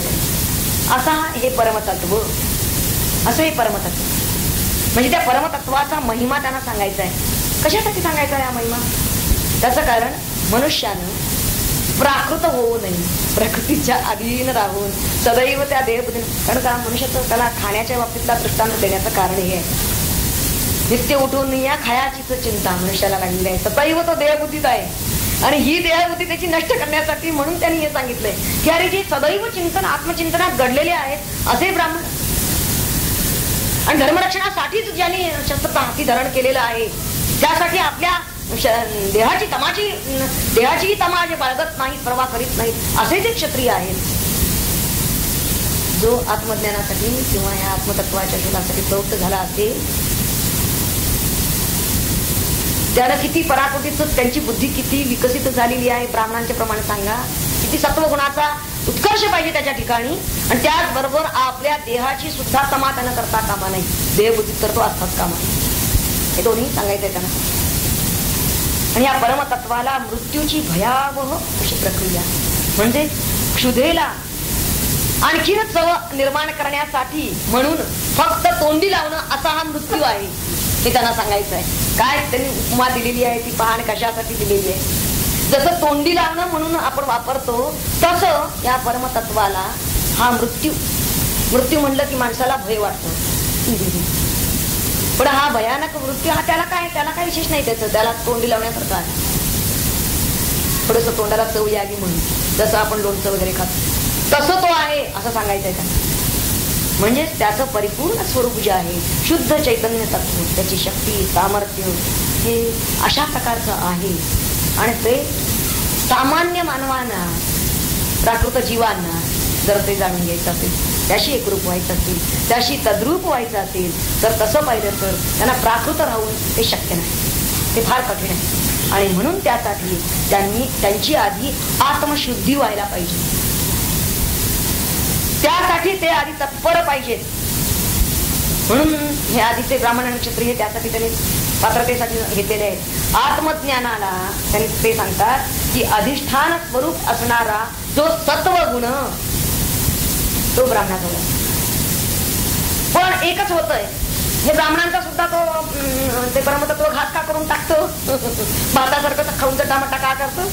त्याचं कारण आहे सत्वगुणामधून सुद्धा मी ज्ञानी मी सुखी हा अभिमान बाहेर पडतो. तेव्हा सत्वगुणाच्या सुद्धा अभिमानानं ते आत्मा जाणू शकतीलच असं नाही, किंबहुना जाणत नाही. आता क्षत्रिय जवळ पराकुटीची सहनशीलता आहे जी या परमार्थ मार्गामध्ये अत्यंत आवश्यक आहे. किंबहुना आपल्या देहाची सुद्धा त्याला तमा करून चालणार नाही, परवा करून चालणार नाही. अहोरात्र त्याला या आत्मस्वरूपाशी आपलं अनुसंधान ठेवताना सुधा पिपेसी पासा सुद्धा त्याला राहता कामा नये, त्याचंही भान राहता कामा नये. आणि यासाठी म्हणून त्यांनी हा क्षत्रिय जो आहे त्याचं उदाहरण घेतलेलं आहे की ते अजिबात आपल्या देहाची पर्वा करत नाही, परंतु त्यांच्या ठिकाणी 3 ऐषणा असू शकतात. क्षत्रियाला भोग हवे आहे. हे कशासाठी तो करतो आहे युद्ध? तर तो त्याला उत्तम राज वैभव भोगायचा आहे म्हणून ज्या 3 ऐषणा आहेत त्या ते कधी सोडत नाही. परंतु साधकानं मात्र इथं त्याचाही घास केला क्षत्रियाचा. का म्हणलं? कारण या 3 ऐषणामुळे तो होत्यात आहे. पण साधकानं मात्र या 3 ऐषणांचा पूर्णतः त्याग करावा, म्हणजे त्याला आत्मज्ञान प्राप्तीला तो अधिकारी होईल. जन्माला येऊन मरण पावतो तो वास्तविक काय देह हे त्याला काय, तो मी जन्मतो त्याप्रमाणे मी मरतो असं जे समजतो. अज्ञानी माणसाची जी भ्रांती आहे, पुढचं जे मृत्यूचं त्यांनी तोंडी लावणं घेतलंय ना ते समजण्यासाठी. तेव्हा इंद्रिय मन यांना जो आवरत नाही तो अनधिकारी आहे. त्याचबरोबर आत्मज्ञानाचा प्रकाश त्याच्या चित्तामध्ये प्रवेश करणं कठीण आहे. पहिलं एक त्याला भय मृत्यूचं असण्याचं कारण त्याची देह तादात्म्यता, देहासक्ती. देहाच्या मरण्याला तो आपलं मरण समजतो, म्हणजे देहबुद्धी त्याची आहे. आणि इथं तरी जे ब्रह्म आणि क्षत्रम असं म्हणलेलं आहे तसं पाहिलं तर तेज 2, तेज म्हणजे बळ, हे 2 प्रकारचं इथं स्पष्टपणे सांगितलेलं आहे. ब्रह्मतेज आणि क्षात्रतेज. जे बुद्धीशी आणि आंतरिक कुशाग्रतेशी निगडीत आहे त्याला त्यांनी ब्रह्मतेज म्हणतात, आणि जे देहाशी किंवा जडशक्तीशी निगडीत आहे त्याला त्यांनी क्षात्रतेज म्हणतात. आणि या दोनही जो प्रदान करतो तो आत्मा. तेव्हा देहातून बाहेर पडताना हा आत्माच हे बळ घेऊन जात असतो आणि यालाच मृत्यू म्हणतात. हे ब्रह्मतेज आणि क्षात्रतेज. तेव्हा या दोनही बळांना आत्मा खातो असं त्यांनी स्पष्ट म्हणलेलं आहे, आणि मृत्यू पितो असंही ते म्हणतात. हे म्हणण्याचं कारण असं आहे की ह्या शक्ती आत्माच देतो आणि आत्माच त्या काढून. मनुष्याला जीवन शक्ती पुरवणारा आणि ती काढून घेणारा हा आत्माच आहे, हे सांगण्यासाठी हा मंत्र आलेला आहे. आता तो आहे कुठे? आता हे जाणणार कोण? आता प्रश्न त्या यमानं नचिकेताला केलेला आहे.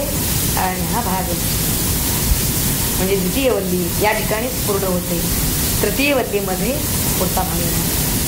तिसऱ्या वल्लीचा या मागच्या वल्लीशी, या दुसऱ्या वल्लीशी संबंधित असा आहे की दुसऱ्या वल्लीमध्ये जे विद्या आधीचे जर मंत्र आपण पाहिले, विद्या अविद्या या त्यांचं विरुद्ध नाना आणि विरुद्ध फल देणाऱ्या ह्या आहेत.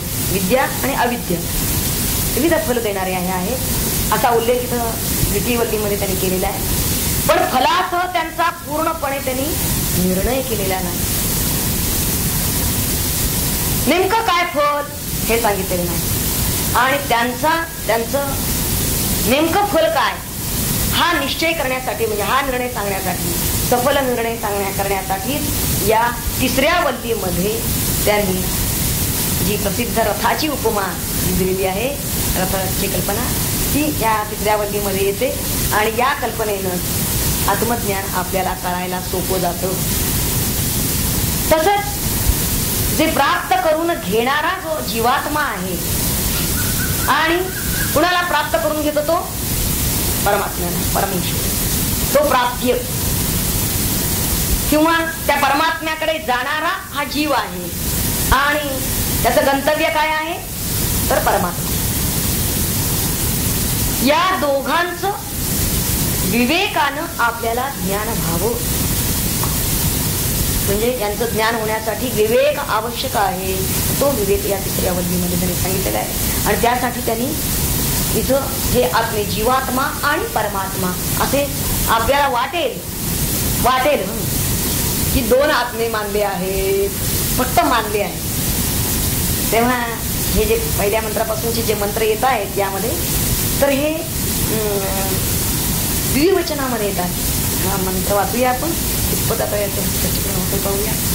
ऋतं पिबन्तौ सुकृतस्य लोके वां प्रविष्टौ परमे परार्धे छायातपौ ब्रह्मविदो वदन्ति पंचाग्नयो ये च त्रिणाचिकेताः. ऋतं पिबन्तौ सुकृतस्य लोके. लोके म्हणजे या शरीरामध्ये सुकृतस्य म्हणजे स्वतः केलेल्या कर्माचं फळ. सुकृत याचा अर्थ नुसतं पुण्यच नाही. आपण जे काही तरी पुण्यकर्म तुम्ही करावं अशी इच्छा आहे, पण आपण जे काही करत असू सुकृत याचा अर्थ स्वतः केलं स्वयं कर्माचं फळ. ते पिबंत ऋतम म्हणजे कर्मफल. ते भोगणारे पिबंत म्हणजे. आणि इथं दोघे असा पिबंत म्हणजे भोगणारे दोघे. ते गुहां प्रविष्टौ म्हणजे बुद्धिरूप गुहेत प्रविष्ट झालेले. परमं परार्धे परमे परार्धे म्हणजे हृदयस्थ आकाशात कशा प्रकारे छाया तपौ छाया प्रकाशाप्रमाणे आहे असं ब्रह्मविदो वदंती.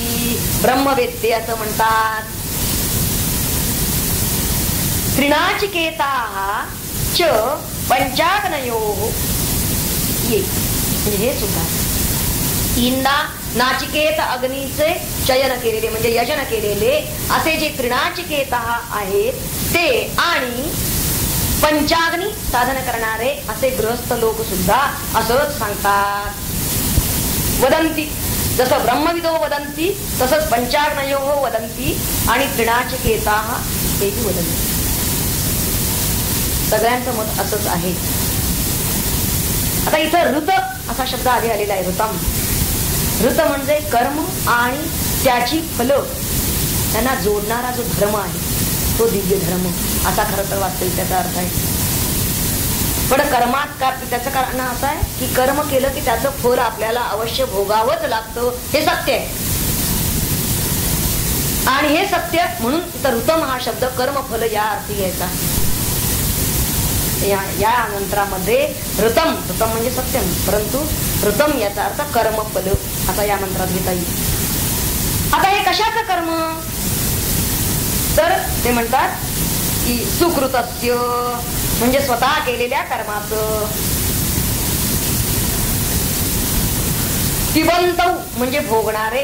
आता हे कोठे भोगावं लागतं त्याला तर लोके म्हणजे या शरीरात.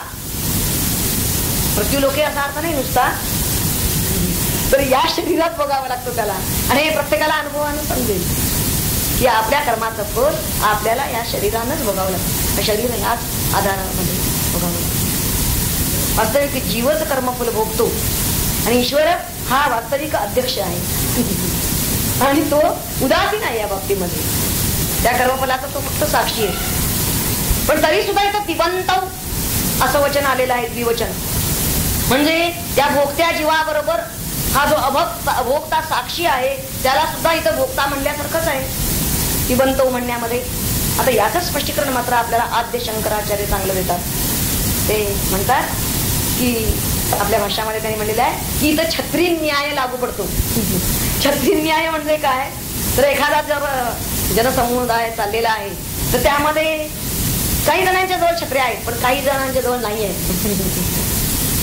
पण हे इतके जवळून चिकटून लोक चाललेले आहेत की ज्यांनी छत्र्या धरलेल्या आहेत आणि दुसऱ्याजवळ छत्री नाही आहे. पण तरी सुद्धा बघताना दुरून बघणारा काय म्हणतो आहे की छत्रीवाले सगळे चाललेले आहेत असंच म्हणतात. तेव्हा सगळ्यांनाच छत्रीवाले म्हणलं जातं. हे जसं आहे याच न्यायानं जीवात्म्याबरोबर परमात्म्याला सुद्धा इथं सुकृतस्य ऋतम दिबंतौ असं म्हणलेलं आहे.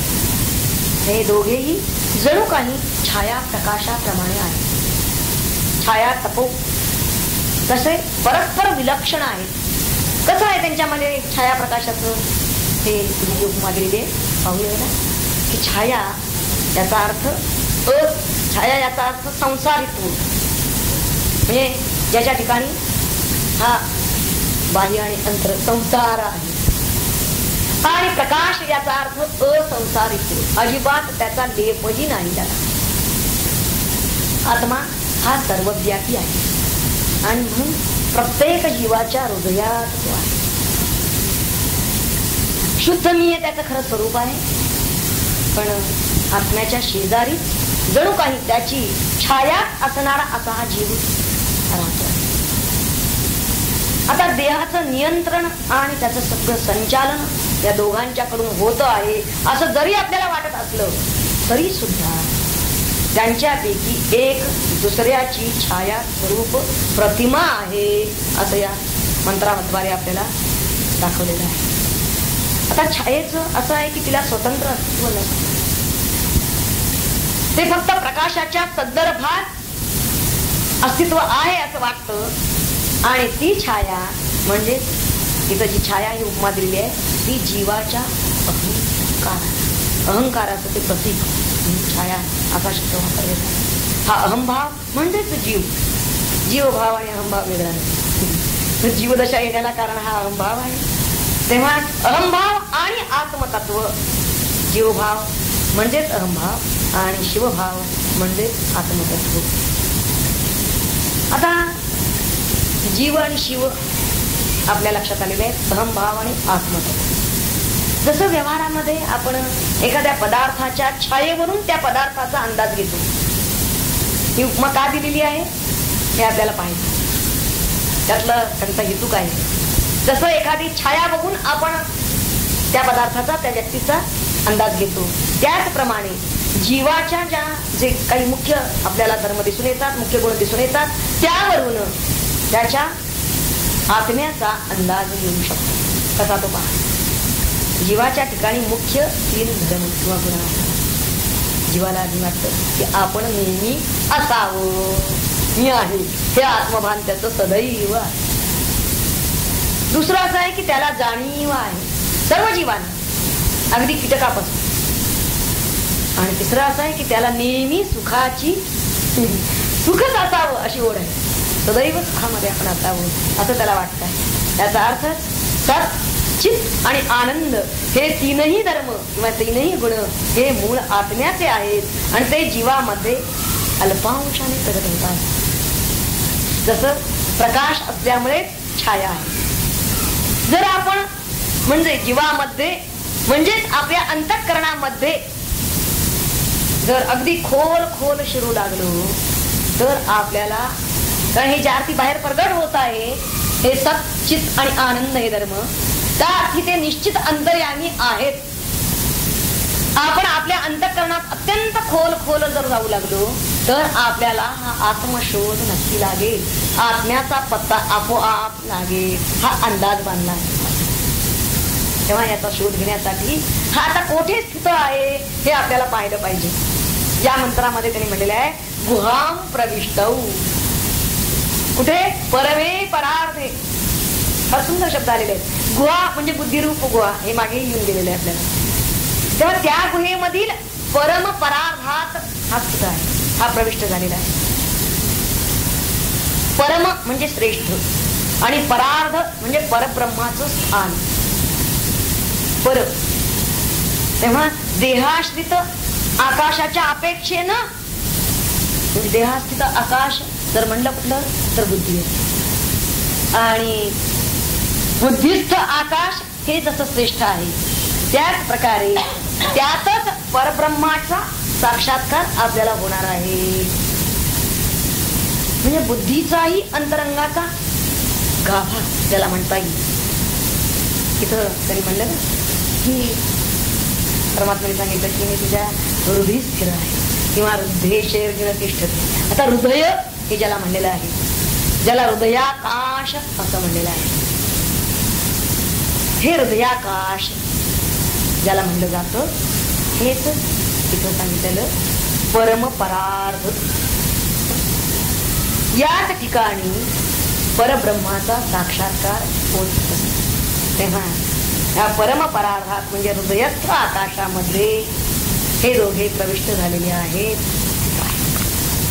असं या मंत्रात सांगितलं. हे जीव आणि ईश्वर अत्यंत विलक्षण आहेत असं ते म्हणतात. जीव संसारी कर्मफल भोगणार आहे, तर हा ईश्वर कोणत्याही कर्माशी याचा संबंध नाही, पण त्या कर्मफलाचा तो भोगता नाही असं याचं विरुद्ध स्वरूप आहे. आणि असंच वर्णन याचं ब्रह्मवेत्यांनी केलेलं आहे. केवळ अकर्मीच म्हणजे हे ब्रह्मवेत्ते लोक ज्यांना अकर्मी कर्माचा लेपही ज्यांना लागत नाही, ज्यांचा कर्ताभाव पूर्णतः निरस्त झालेला आहे, त्यांचा अहम पूर्ण सारूप झालेला आहे असे हे ब्रह्मवेत्ते. पण हेच नुसते म्हणतात असं नाही, तर जे पंचाग्नी साधन करणारे गृहस्थ आहेत ते सुद्धा आणि हे त्रिनाचिकेतः म्हणजे 3 वेळा किंवा 3 विभाग करून अग्नीचं चयन करणारे, चयन म्हणजे यजन करणारे जे आहेत, केवळ अग्निकर्म करणारे जे आहेत असे सुद्धा यज्ञिक हेही असंच सांगता आहे. म्हणजे इथं आता इथं पंचाग्नी जे साधन म्हणलेलं आहे त्यांना गृहस्थाश्रमी म्हणलेलं आहे. तर पंचाग्नी कुठले कुठले, तर गार्हपत्य, दक्षिणाग्नी किंवा दाक्षिणाग्नी, आहवनीय, सभ्य आणि आवसथ्य या 5 अग्नी असंही याचं स्पष्टीकरण आहे. आणि दुसरेही एक 5 अग्नी सांगितलेले आहेत. द्युलोक, पर्जन्य, पृथिवी, पुरुष आणि स्त्री हे 5 अग्नी. या 5 ठिकाणी अग्निबुद्धी ठेवून, या 5 ठिकाणी अग्निबुद्धी ठेवून जे उपासना करतात त्यांना पंचाग्नी मान किंवा पंचाग्नी साधन करणारे असं म्हणतात. म्हणजे अशा गृहस्थी जीवनात सुद्धा किंवा गृहस्थाश्रमी मनुष्याला सुद्धा ही अंतरदृष्टी, ही आत्मतत्व जाणणारी दृष्टी त्याला प्राप्त होऊ शकते हे त्यांना इथे सांगायचं आहे. म्हणून या दोघांचाही त्यांनी उल्लेख केलेला आहे. आता त्यासाठी त्याला कोणती आवश्यकता आहे तयारी ती आधीच्या मंत्रात त्यांनी सांगितलीच आहे. इथं फक्त त्याने आपल्याला या आत्मतत्वाच्या दृष्टिकोनातून त्याचं स्वरूप सांगत असताना नेमका तो कुठं आहे, त्याचा शोध कुठं घ्यावा हेही सांगितलं. आणि त्याचं छाया तपो या उपमेवरून या तत्वांच्या म्हणून त्यांनी वास्तविक जसं तेजाचा तेजवून निघाला तो तेजीची असे लागला तया रश्मी यायचा भला बोधू, तसं इथं त्यांना स्पष्टपणे सांगायचं आहे की त्याची आपली कधीही ताटातूट नाही. सदैव आपण त्याच्याशी संलग्न आहोतच. पण ज्या क्षणी तो समजतो की अरे तोच मी आहे, मी आणखीन तो सूर्यबिंब वेगळं नाहीये, तो किरण असा स्वतःला कधीच किती योजना दूर आला पृथ्वीतलावर, तसं आपण पृथ्वीतलावर या लोके आलो जरी असलो तरी सुद्धा आता लोके काय यावं लागलं आपल्याला, सुकृतस्य पिबंतो यासाठी यावं लागलं, ऋतम पिबंतो यासाठी यावं लागलं. जरी आलो असलो तरी आपलं मूळ ठिकाण काय, गुहाम प्रविष्ट आणि साधन नव्हे तर परमे परार्थे, ते आपलं खरं ठिकाण आहे, खरं घर ते आहे. हे कोण जाणतात, हे ब्रह्मविद. आणि ते याला पंचाग्नी साधन करतो आहे त्याला सुद्धा ते शक्य आहे, तो सुद्धा हे जाणू शकेल. आपल्या अंतरी मात्र त्यांना शोध घेतला पाहिजे, आपल्या बुद्धिरूप गुहेत आधी त्यानं प्रविष्ट व्हायला पाहिजे आणि मग त्यातला परमपरार्थ स्वरूप आपलं हृदयस्थ आकाश तिथंच स्थित व्हायला पाहिजे. त्या स्वरूपाच्या पासून त्यानं उठता कामा नये, तिथून हलता कामा नये, इतकं त्याची बुद्धी तिथं स्थिर राहिली पाहिजे. अशी जर ती राहील तरच त्याला आत्मप्राप्ती होईल.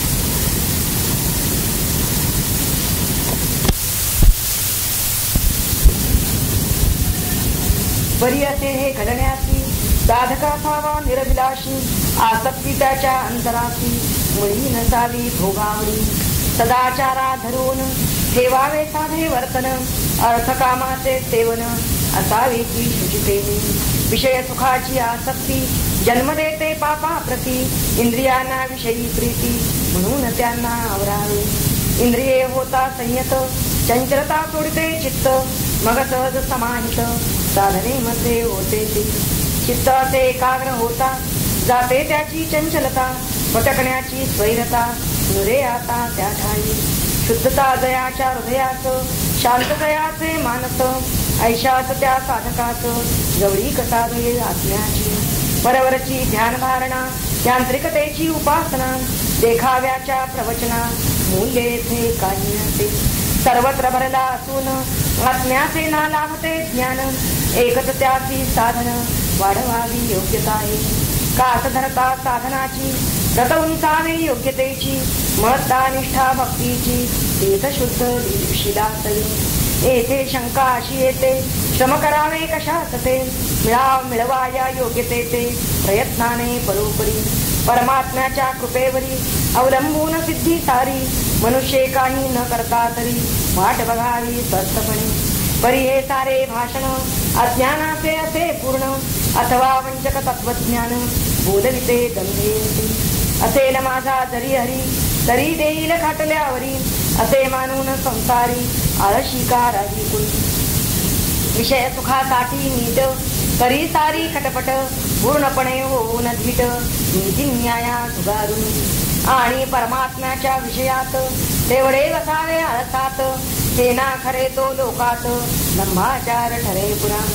काही पात्रता सद्गुण अंगामध्ये असण्याविण, अनुभवाया मिळतेन प्रेम कौतुक केव्हाही.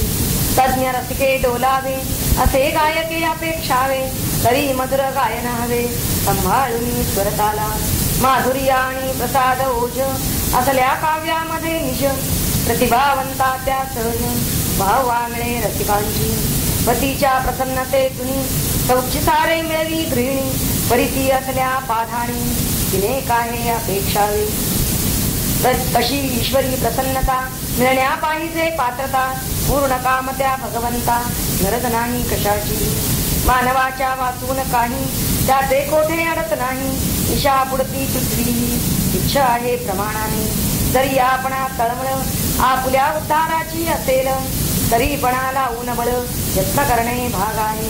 ईश्वराच्या रचनेत भरले आहे ओतप्रोत, अवधार्य तसे न्यायनीत लाभा देते होत जीवा. या सबधरुणी प्रेमनिष्ठा करणे यत्नाची पराकाष्ठा, यत्न मानवा पदी श्रेष्ठा पोचविती निश्चयाने. सद्गुण असे ज्याच्या जवळी संपादिलेले नसती मुळी, उलट आश्रया सती सगळी वासके ज्या मानवाच्या. विषयासक्त ज्याचे मन चंचल असे मर्कटाहून, राही अस्वास्थ्ये खदखदून तुंबलेल्या मोरीपरी. श्रद्धा विश्वास भाविकता स्पर्श यांचा न ज्याचे चित्ता, अहंकारे भरला पुरता मंचकतेची मूर्ती. आता त्याची दर्शन व्हावे आत्म्याचे कोठून, तिलटाचे ना प्रयोजन पराक्रमी त्या शरभाची. मानव एक क्षुद्र प्राणी श्रेष्ठ आत्मा अनंत गुणी, जयाच्या रोमरंध्रातून भरली असती ब्रह्मांडे. प्रलयकाली रुद्ररूप घेऊन खवळे त्या याचा कोप, तेव्हा विश्वाचा करी लोप भासे एक घ्यावा तसा. ढीग भाताचा भुकेलेला जसा खाऊन टाकी सगळा, तसे चराचर सृष्टीला भक्षितो हा लिहिलेने. त्याचे पुढती प्राणीजात सर्व नाही एक शित, कशाच्या बळे चित्तात म्हणताती बाळगावी. ब्राह्मणाचे विद्या प्रेम, क्षत्रियाचा पराक्रम, चातुर्य वैश्याचे उत्तम, परिश्रमते शूद्राचे. या साऱ्यांची काय महती, चिताचे ते कणही नव्हती. परमात्म्याच्या शक्ती पुढती बल कोणी ना निर्वावे. प्रत्यक्ष मृत्यू मी यम म्हणे, त्याचे जणू तोंडी लावणे. ज्या मज पुढे भयाने सरकापते विश्वसारे. प्रभावशाली आत्मा असा कुणी जाणणे कोठे कसा, अज्ञानी विषयी मानसा भांग याचा लागेल ना. म्हणून या साधकाने आपली सर्व प्रयत्नाने आत्मदर्शना कारणे हवी योग्यता वाढवाया. साधकाठाई जीवपणे आत्माच राही वात्सल्याने, चैतन्याच्या लक्षणाने प्रत्यासी येते. जीवात्मानी परमात्मा मिळवणी अंती एक आत्मा, म्हणून कोणी धर्मात्मा आत्मदर्शना प्राप्त होतो. जीव जरी आत्म्याहून पूर्णपणे असता भिन्न, तरी पात्रता वाढवून लाभ काही होणे नसे. फुगून फुगून बेडकुळी जरी किती मोठी झाली, तरी होत नाही मुळी आकाराने पर्वतापरी.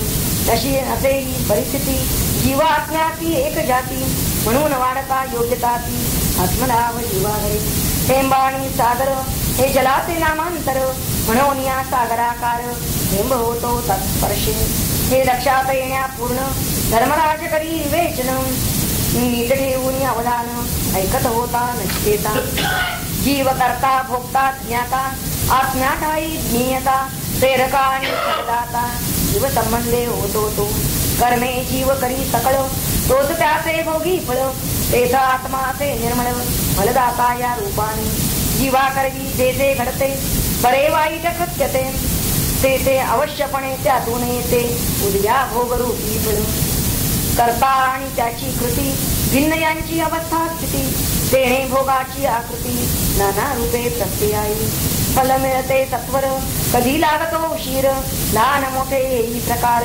प्रमाणे दिसती कर्माच्या कार्यकारण भाव कधी आकळू ना शकते बुद्धी वाटते घडले विरोधी संगतीना लागल्याने परी धरावा विश्वास कर्म हे कारण भोगास म्हणून येथे फलास उल्लेख केले रसशब्दे ऋतरूप या कर्मफला भोगणे लागे जीवाला परमात्मा हे तसे त्याला भोगावया लावित ते एकत्र अशा रीतीने घडते त्यांचे नांदणे जणू सहकारीपणाने बुद्धिरूप गुहेमध्ये ऊन आणि सावली जशी राहते एका स्थली तशी स्थिती असे बरी जीवाची आत्म्याची आतपाविण केव्हाही छाये प्रति अस्तित्व नाही तशी जीवाची दशा राही अवलंबून आत्म्यावरी उन्हात काही मध्ये येते देणे खाली छाया पडते जीवात्म्यांचे कसेच होते उपाधीने मायेच्या परी जाणून घेण्यासाठी कठीणासती सर्व गोष्टी कारण पोचू शकेना दृष्टी फार उंच फार खोल विचारांच्या दृष्टी पुढे उपाधीचे ये मेहुडे दूर कोठे पलीकडे विषय राही ज्ञानाचा आश्रम धर्मानुरूप ज्यांनी साधना केली प्रयत्नांनी उपासले पाच अग्नी आह्वनीय सभ्यादी वाजा अग्निविषयी तुला नचिकेत्यांनी बोध केला ज्याची ज्यांनी 3 वेळा उपासना केली असे या परिग्रस्त सज्जन दोघांचे या मिळविती ज्ञान अथवा जे कर्मातून विरक्तीने मुक्त झाले असे श्रेष्ठ ब्रह्मवेत्ते जाणती या दोघाते उपाधीमुळे वेदाते तेही प्राप्त झाले जीव गुंततो संसारी अरिक्त आत्मा राहे दुरी उपमा ज्यांना सजेवरी छाया आणि प्रकाशाची मंत्राचं आहे यस्ते तुरीजानानामक्षरं ब्रह्म यत्परम् अभयं तितीर्षतां पारं नाचिकेतं शकेमहि या ईजानानां सेतुः नाचिकेतं शकेमहि अन्वयार्थ अभयं पारं तितीर्षतां यत् अक्षरम परम ब्रह्म शके ते म्हणजे दोन्हीकडे अर्थ असा आहे क्या जो ईजाना म्हणजे ज्या कर्मठ यजमानांना हा संसार तरुण जाण्यासाठी जो सेतूप्रमाणे वाटणारा असा हा नाचिकेतम म्हणजे हा अग्नी शके म्हणजे आम्ही जाणतो कर्मठ अशा यजमानांना कर्मनिष्ठ यजमानांना जो सेतूप्रमाणे वाटतो कशासाठी संसार तरुण जाण्यासाठी असा हा नाचिकेत अग्नी आम्ही जाणतो तसंच अवयम पारम तितीर्षताम संसार हा मागे टाकून वरतीरापासून जो दूर असणार असं हे अवयम म्हणजे भयरहित आणि अक्षरम अक्षर ब्रह्म परम ब्रह्म हे जाणण्यास आम्ही शके म्हणजे आम्ही समर्थ व्हावं. या प्रस्तुत मंत्रामध्ये परिचितकार म्हणतायत की यज्ञ यागादी कर्म करणारे जे यजमान त्यांना दुःखातून तरवून नेणारा असा जो नाचिकेताग्नी जसं जलातून पार होण्यासाठी सेतू पूल आवश्यक आहे त्याचप्रमाणे हा या संसार नदीतून जाण्यासाठी पार होण्यासाठी हा नाचिकेताग्नी हा जणू काही हेतू आहे. आता त्या अग्नीचे यजन आणि उपासना करण्यासाठी आम्ही समर्थ आहोत, शक्य नाही. तसंच ब्रह्मवेत्या लोकांना संसार सागरातून पार पडण्याची इच्छा करणाऱ्यांना जे या पारम तितीर्षताम या संसाराच्या पलीकडे जाण्याची इच्छा करत आहेत असे जे आहेत त्यांना तरुण जाण्यासाठी अभयम आणि अक्षरम निर्भय आणि अक्षररूपी असं जे परम ब्रह्म असं जे परब्रह्म त्याचंही ज्ञान करून देण्यासाठी आम्ही समर्थ आहोत किंवा समर्थ आहोत. आधी कर्मी दिलेले नंतर ब्रह्मवेत्ते दिले. कर्मी आणि ब्रह्मवेत्ते यांना या दोघांनाही आश्रयरूप असलेलं असं हे म्हणजे कर्मवेत्यांना अपरब्रह्म हे आश्रयस्थान आहे आणि ब्रह्मवेत्यांना परब्रह्म हे आश्रयस्थान असं उभय दोघांनाही जे आश्रयस्थान असणार असं अपरब्रह्म आणि परब्रह्म यांचं ज्ञान साधकानं अवश्य संपादन करावं असं या मंत्रात म्हटले. तात्पर्य असं आहे की ब्रह्माची दृश्य आणि अदृश्य अशी दोन स्वरूपे आहेत आणि ती दोनही स्वरूपे आम्हाला कळाली. हे संपूर्ण अखिल विश्व हे ब्रह्माचं दृश्य स्वरूप आहे आणि त्याचं अदृश्य स्वरूप आत्मस्वरूप हेही आम्हाला कळावं असं या मंत्रामध्ये. त्यासाठी दोन्हीसाठी आम्ही समर्थ व्हावं असं इथं म्हणलेलं आहे. जीव हे आत्म्याचं खरं तर दृश्य स्वरूप आहे.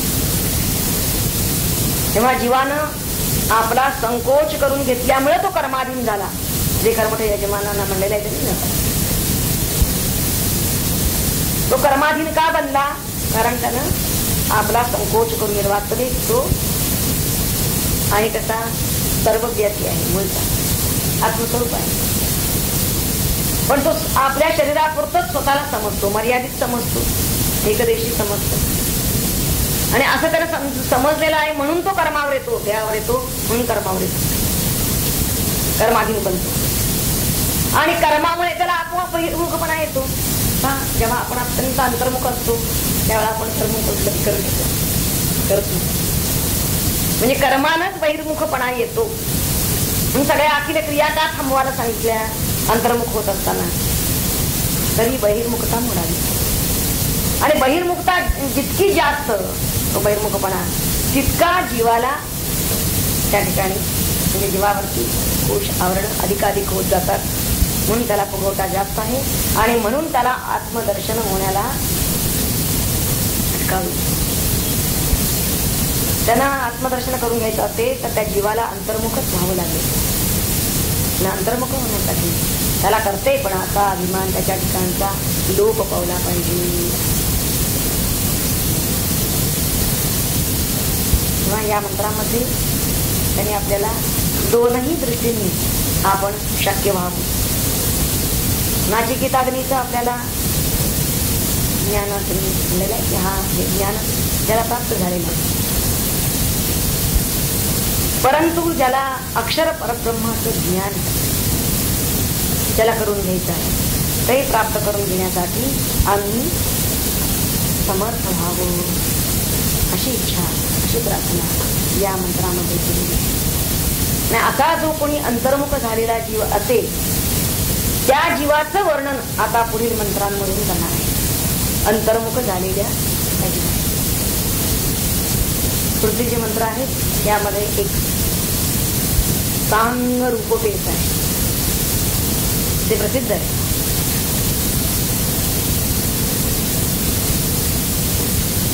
रथाच्या रूपकातून त्यांनी आपल्याला म्हणजे साधकाला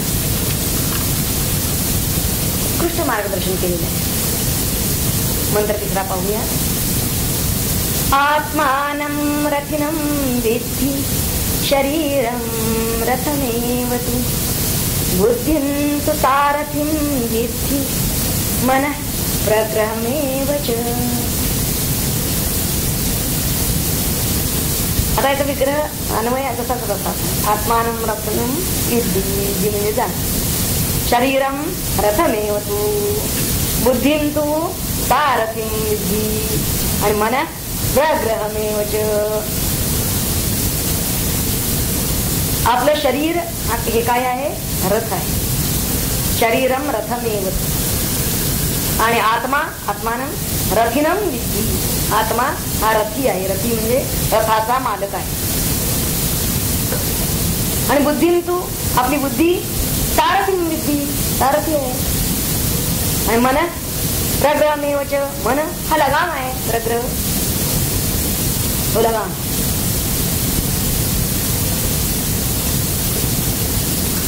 जीव आणि परमात्मा या दोघांच्या मध्ये उपाधियुक्त जो जीव तो संसारी, आणि तो आत्मज्ञान आणि कर्म यांचा अधिकारी आहे. दोन्हीचाही अधिकारी आहे जीव. त्याला मोक्षाकडे आणि संसाराकडे जाण्यासाठी इच्छा त्यानं मोक्षाची करावी, बरोबर आहे. पण सगळेच काही मोक्षाच्या मार्गाला जातात असं नाही, काही संसाराकडेही जातात. तेव्हा या जाण्यासाठी या मंत्रामध्ये साधन रूप रथाची कल्पना इथं केलेली आहे. ह्या रूपकाद्वारे एक रथ आणि त्या रथाला अनुषंगिक अशा सर्व गोष्टी येतात. पाहूया. कर्मफल भोगणारा असा जो संसारी जीव, तो त्या रथात बसणारा स्वामी म्हणजे मालक समजावा, असं ते म्हणतात. आत्मानं रत्नम विद्धी म्हणजे समजावं. तो ज्या शरीराच्या ठिकाणी, ते शरीर म्हणजे रथस्थानी आहे, तो रथ. रथाला जोडलेले घोडे जसे रथाला उडतात, त्याप्रमाणे इंद्रिय रूपी अश्व त्याने शरीराचे आकर्षण होते. या शरीर रूपी रथाचा सारथी म्हणजे निश्चयात्मक जी बुद्धी, त्या बुद्धीला का म्हणलं सारथी? आणि बुद्धीला अनुसरून शरीराची प्रवृत्ती होत असते. रथाचा जसा सारथी हा नेता, त्याला नेणारा, रथाला नेणारा असतो, त्याच प्रकारे शरीरानं जे जे कर्म घडतं ते सर्व बुद्धीमुळेच होते. निदान व्हावं म्हणून त्याला सारथी म्हणले. ज्याप्रमाणे रथातील सारथ्याच्या हातामध्ये घोड्याचे लगाम असतात, त्याप्रमाणे या शरीर रूपी रथाचे संकल्प विकल्पात्मक जे मन, तेच प्रग्रह म्हणजे लगाम होत समजलं. आता यांना लगाम म्हणण्याचं कारण असं आहे, कारण मनानं प्रेरित अशी जी काही इंद्रिय, श्रोत्रादी इंद्रिय आहेत, ती विषयांच्या ठिकाणी प्रवृत्त होत असतात. तेव्हा म्हणून त्यांना प्रग्रह किंवा लगाम असं म्हणलं. त्या मनाला हा जो देह असतो तो मुळात पूर्वजन्मातील कर्माची फळं भोगण्यासाठी म्हणून त्याला अनुसरून आपल्याला हा देह आपण घेतलेला असतो, आणि हा जीवात्मा त्या देहामध्ये राहत असतो. तोच रथी आहे. हा देह हा रथ आहे, आणि इंद्रिय रूपी घोडे हा रथ वाहून येत असतात. प्रारब्धामध्ये जेवढं आयुष्य असेल इतका काळ हा रथ करत राहतो. निश्चय करणारी बुद्धी या रथाचा सारथी आहे, आणि तीच या रथाची दिशा ठरवते.